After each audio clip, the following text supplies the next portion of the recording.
जय हिंद, नमस्कार, बहुत बहुत स्वागत है दोस्तों आप सभी का लाइव टाइम्स डिजिटल पर। बांग्लादेश के बारे में जो हम आपसे हर रोज बात कर रहे हैं, आज बहुत बड़े डेवलपमेंट्स हैं। आज ये साफ हो गया है कि बांग्लादेश एक और आतंकिस्तान बनने की राह पर है। पाकिस्तान पहले से आतंकिस्तान है, आप जानते हैं, जहां पर आतंक की फैक्ट्री चलती रही है, जहां पर हमने जाकर के सर्जिकल स्ट्राइक तक कर दिया हुआ है। अब वहीं यहां भी शुरू हो रहा है बांग्लादेश में, और यह काम किसी और के हाथों नहीं, पाकिस्तान के ही हाथों। हम आपको डे वन से बता रहे हैं इस सीरीज में बांग्लादेश पर कि लगातार कि यह पाकिस्तान और वहां की आर्मी यहां पर जो कुछ कर रही है और उसके पीछे जो बड़ी ताकतें हैं, अब यह साफ हो गया। कैसे? क्योंकि अब यह तय हो गया है कि पाकिस्तान की आर्मी बांग्लादेश में, पहली बार ऐसा होगा बांग्लादेश बनने के बाद से 54 साल बाद, कि वहां की आर्मी यहां पर आएगी, बांग्लादेश यहां पहुंचकर बांग्लादेश की आर्मी को ट्रेन करेगी। यह तय हुआ है दोनों देशों के बीच में सर। पाकिस्तान की आर्मी कहानी यही है कि पाकिस्तान की आर्मी किसको ट्रेन करेगी? बांग्लादेश की आर्मी को। और क्या कहा जा रहा है? बैटल रेडी बनाने के लिए उनको। नहीं, और पाकिस्तान की जो आर्मी है वो जानी इस बात के लिए जाती है कि वो टेररिस्ट को की फैक्ट्री चलाते हैं, फैक्ट्री चलाएं। ये अंदर की और बात है। और भारत में जो जितने वो भेजते हैं वो सब वहीं बनते हैं, बन के आते हैं। ये अंदर की और बात पूरा है। पाकिस्तान इनफैक्ट सेना ही चलाती है, उनकी आर्मी ही चलाती है। फिर कहानी तो ये हुआ ना कि पाकिस्तान की आर्मी वहां आ रही है, ये कह के पूरी दुनिया को बता रही है कि हम वहां के सैनिकों को हम ट्रेनिंग देंगे। लेकिन जैसे पाकिस्तान की सेना और वहां की आईएसआई अपने देश में वो अपने यहाँ आतंकवादियों को ट्रेनिंग देती है, तो इसका मतलब बिल्कुल साफ है कि आप अंडर कवर आ करके वहां पर आप आतंकवादियों की ट्रेनिंग देंगे। और हम यूं ही नहीं कर रहे हैं, इसके पीछे और वजह है मेरे पास ये बताने की कि पाकिस्तान ये बांग्लादेश की आर्मी को बैटल रेडी बनाने के लिए नहीं, युद्ध के लिए तैयार बनाने के लिए। किससे युद्ध का खतरा है? कौन सा युद्ध आ रहा है? किससे लड़ेगा? और भारत से।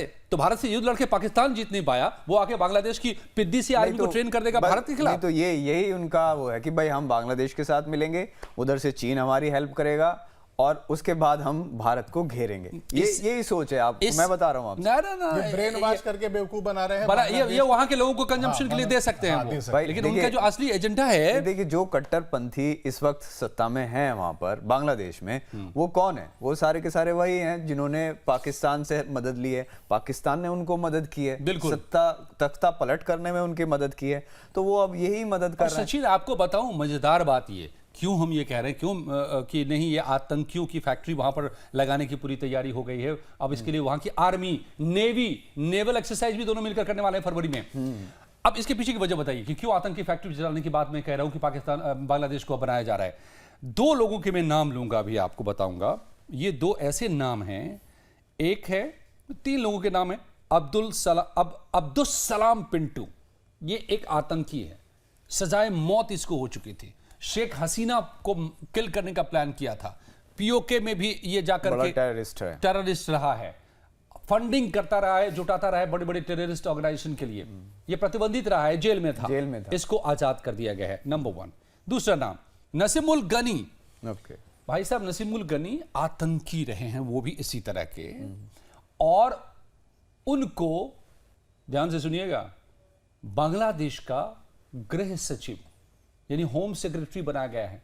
होम सेक्रेटरी का मतलब क्या होता है? जिसके हाथ में पूरे देश की कानून व्यवस्था हो, पुलिस हो, ये कल्पना से पूरा एडमिनिस्ट्रेटिव हो। अब सर, अब ये मैं आपसे पूछने वाला था कि इसका मतलब क्या हुआ, जरा बताइए। एक आतंकी को होम सेक्रेटरी। अब मैं लाइव टाइम्स के दर्शकों को ये बताऊंगा कि होम सेक्रेटरी के पास पावर क्या होते हैं। अगर आप होम सेक्रेटरी हैं, आप किसी भी देश के बारे में सोच लीजिए, तो आपके पास इतना पावर होगा कि आप किसी भी शहर के एसपी को, डीएम को आप जो चाहे बोल सकते हैं। अब चूंकि होम मिनिस्ट्री आपके पास है, तो आप सीधा किसी भी शहर के एसपी को कुछ भी अरेंज करने के लिए कह सकते हैं। तो अब डिजाइन की बात कर लेते हैं। भला होम सेक्रेटरी अगर एक आतंकवादी है तो करेगा क्या? वो टेरर फैक्ट्रीज बांग्लादेश के हर शहर में खुलवाएगा, और मदद कौन करेगा? बांग्लादेश की पुलिस सरकारी मशीनरी करेगी। इसीलिए होम सेक्रेटरी वहां आतंकवादी बनाया गया है। लेकिन इसका मकसद क्या है? आप ये समझ लीजिए, इसके जो पीछे सोच है वो ये है कि केवल और केवल भारत को घेरना है किसी तरीके से। भाई बांग्लादेश के आसपास और कौन है? कोई नहीं है, सिर्फ भारत है। बिल्कुल, वो इंडिया लॉक्ड है। तो भारत को घेरने के लिए ये पाकिस्तान की चाल है, चाइना की चाल है, चाइना उसको आर्थिक तौर पर मदद कर रहा है बांग्लादेश को, ताकि वो भारत से जो उसके आर्थिक संबंध हैं, जो व्यापारिक संबंध हैं, वो खराब हों और भारत को नुकसान हो। अभी एक रिपोर्ट आई है जिसमें भारत में बहुत सारे बांग्लादेशी पर्यटक आते हैं, टूरिस्ट आते हैं, उसमें ऑब्वियसली कमी आ गई है, तो वो एक भारत का नुकसान है। भारत वहाँ पर ऑटो पार्ट्स अपने बहुत ज़्यादा निर्यात करता है, एक्सपोर्ट करता है। बांग्लादेश में बहुत बड़ी उसकी खपत होती है, वो उसकी एकदम वो नीचे आ गई है, वो उसमें भारत को नुकसान हो रहा है। तो ये एक तरफ से चारों तरफ से घेरने का तरीका है। पाकिस्तान वहाँ पर आतंकी बनाएगा, वो लोग भारत में आएंगे, भारत में अराजकता फैलाएंगे। ये बड़ी चिंता की बात, लेकिन ये बहुत बड़ी भारत चिंता के की लिए। बात है। अब मैं इसको एक बार एक्सप्लेन करता हूँ, भारत के बॉर्डर्स पे क्या होगा। अब एक तरफ चाइना है तो वहां पर LAC है, एक तरफ पाकिस्तान है तो वहां पे LOC है, और वहां पे इंटरनेशनल बॉर्डर है, और तीसरी तरफ जहां पे बांग्लादेश होगा हमारा बॉर्डर होगा। तो अब जो डिजाइन है वो चाइना का, पाकिस्तान का, या जो भी शक्तियां इसके पीछे हैं, वो ये चाहती हैं कि जैसे हम हर वक्त इंगेज रहते हैं चाइना बॉर्डर पे, पाकिस्तान बॉर्डर पे हमारा एक और फ्रंट खुल जाए बॉर्डर पे, जहां पर क्रॉस बॉर्डर टेररिज्म हो, जहां पे हम इंगेज रहे, मतलब कि हमारी शांति जो यहां पर ईस्टर्न इंडिया के पास है वो नहीं रहे। हम जिस तरह से वेस्ट में परेशान रहते हैं, वैसे ही हमें परेशान करने के लिए एक रास्ता निकाला जा रहा है। और अब इस सब के बीच में जानते हैं एक बात और अब बहुत साफ हो गई है कि जो कुछ भी हुआ, शेख हसीना को 5 अगस्त 2024 का वो दिन था जब बांग्लादेश छोड़ के भारत आना पड़ा। आपने वो तस्वीरें देखी होंगी कि कैसे प्राइम मिनिस्टर का जो रेजिडेंस था, जो उनका आवास था, उनके बांग्लादेश छोड़ने के कुछ ही घंटों के भीतर उनके रेजिडेंस में घुसकर लूटपाट की गई, सब कुछ उठा के ले गए लोग।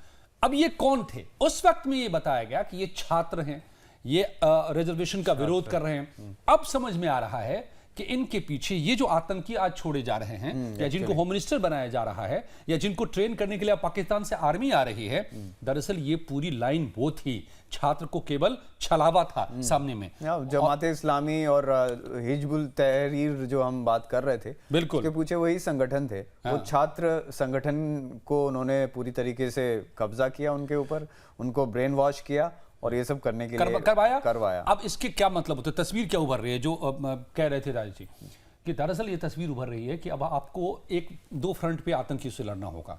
एक आप पाकिस्तान से के आतंकियों से लड़ते रहे हैं हम जम्मू कश्मीर में लगातार, और दूसरा फ्रंट यहां पर पाकिस्तान अब खोलना चाहता है जो आपके पूरे नॉर्थ ईस्ट रीजन को में इन्फिल्ट्रेट कराने की तैयारी हो चुकी है, पकड़े भी गए। नॉर्थ ईस्ट रीजन का नाम लिया तो चिकन नेक के बारे में सचिन बताएंगे। चिकन नेक बोल रहे थे, चिकन नेक जो है सिलीगुड़ी कॉरिडोर उसे कहा जाता है। वो एक ऐसा जरिया है कि जिससे भारत का जो ईस्टर्न पार्ट है वो भारत से जुड़ता है।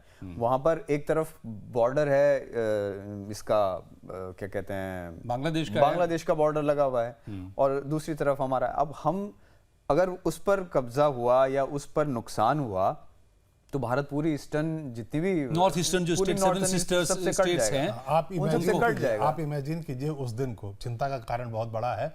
जैसे मान लेते हैं कि बांग्लादेश में टेरर फैक्ट्रीज खुल जाती है और वहां पे बहुत सारे मुजाहिदीन पैदा होने लगते हैं, जैसे पाकिस्तान में होता है, और उनका टारगेट जैसे तालिबान में हो चुका है, जैसे लेबनान में हो चुका है, जैसे फिलिस्तीन में हो चुका है। ब्रेन वॉश करके भारत की सरहद के अंदर भेजा जाता है और ये कहा जाता है कि आपको चिकन नेक के पास एंटी इंडिया सेंटिमेंट्स बनाना होगा। तो वो जो कहानी जो उभर कर आती है, चिकन नेक को बचाना जो होगा, ये चिंता का कारण है। हालांकि मैं इस मामले में ये मेरा पक्का यकीन है कि इन लोगों को इतनी इनकी हैसियत नहीं हो पाएगी कि वो भारत के चिकन नेक को पकड़ने की कभी कोशिश करे। भारत खामोश बैठा है, लेकिन चुपचाप नहीं बैठा है कि कुछ नहीं कर रहा है, ऐसा नहीं है। बहुत ही करीब से करेगा बांग्लादेश में, एक ही बार में सारे जितने टेरर कैंप्स होंगे सबको बर्बाद कर देगा। जैसे पाकिस्तान में कर लेते हैं, वहां भी कर लेंगे। बिल्कुल।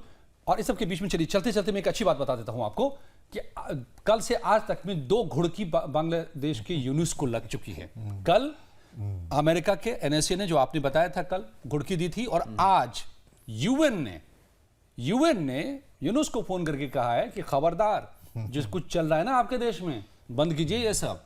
और जो वहां पर हिंदुओं पर हो रहे हैं और तमाम चीजें जो हो रही है यहाँ पर, और सबको सब कुछ समझ में आ रहा है कि चल क्या रहा है यहाँ पर, तो इसको बंद कीजिए, आपके लिए अच्छा नहीं है। एक और मैं आपको बात बताऊं, जो शेख हसीना को कल एक आरोप लगाया गया शेख हसीना पर कि भाई आप $5 बिलियन का आपने गबन किया है, करप्शन किया है। तो वो जो पावर प्लांट है, एक्चुअली उसमें भारत और रूस, वो दोनों मिलके बना रहे थे। भारत की कंपनीज हैं उसमें, रूस की कंपनीज हैं, तो वो सब है शेख हसीना के बहाने भारत को किसी तरीके से घेरने की साजिश है। और यही वजह है कि आज भी वहां कहा गया है कि नहीं, अगर भारत सौंपता है शेख हसीना को तो हम फिर से उनको मांग करेंगे, जो आप बता रहे थे। बिल्कुल। तो कुल मिलाकर के इस वक्त समझ लीजिए कि बांग्लादेश के भीतर में आतंकी सारे जमा हो गए हैं और पाकिस्तान उनको दूध मलाई खिला रहा है, चिकन बिरयानी खिला रहा है और तोप गोले दे रहा है और ट्रेनिंग तक अब देने की तैयारी कर रहा है कि वहां पर एक आतंकिस्तान बना लें। लेकिन मैं आपको भरोसा दिलाता हूं कि भारत ऐसा नहीं होने देगा। आपको क्या लगता है? आप हमें लिखिए अपने कमेंट में, जरूर बताइए, वीडियो को लाइक कीजिए। पाकिस्तान भी यही सोचता रहा है वैसे हमेशा से, और करता भी रहा है, लेकिन कुछ नहीं कर पाया। हम देखिए जम्मू कश्मीर को अब न सिर्फ वहां से 370 को हटाया, बल्कि वहां पर इलेक्शन करवाया, लोगों ने 70-80% लोगों ने वोट दिया है और सबने लोकतंत्र में हिस्सा लिया है। तो पाकिस्तान अब वहां मुंह की खा चुका है, तो अब इधर का रुख करने की कोशिश कर रहा है। लेकिन और एक बात ये भी बता दूं, दिलचस्प बात चलते चलते, कि पाकिस्तान ने छद्म युद्ध की शुरुआत ही की थी जब बांग्लादेश टूटा था। बिल्कुल, हाँ। उसकी पीड़ा को वो सह नहीं पाया और वो फिर से वो जाल बुनने की यहां फेल हुआ। पहले तो जम्मू कश्मीर में करता रहा, वहां फेल हो गया है अब पूरी तरह से, तो अब इधर का रुख कर रहा है। तो वहां हम इनको घेर के मारेंगे, भारत मारेगा, इसमें कोई यकीन नहीं है। तो लाइक कीजिए, सब्सक्राइब कीजिए, शेयर कीजिए और अपने कमेंट जरूर हमें बताइए। जुड़े रहिए लाइव टाइम्स डिजिटल के साथ। धन्यवाद दोस्तों। धन्यवाद।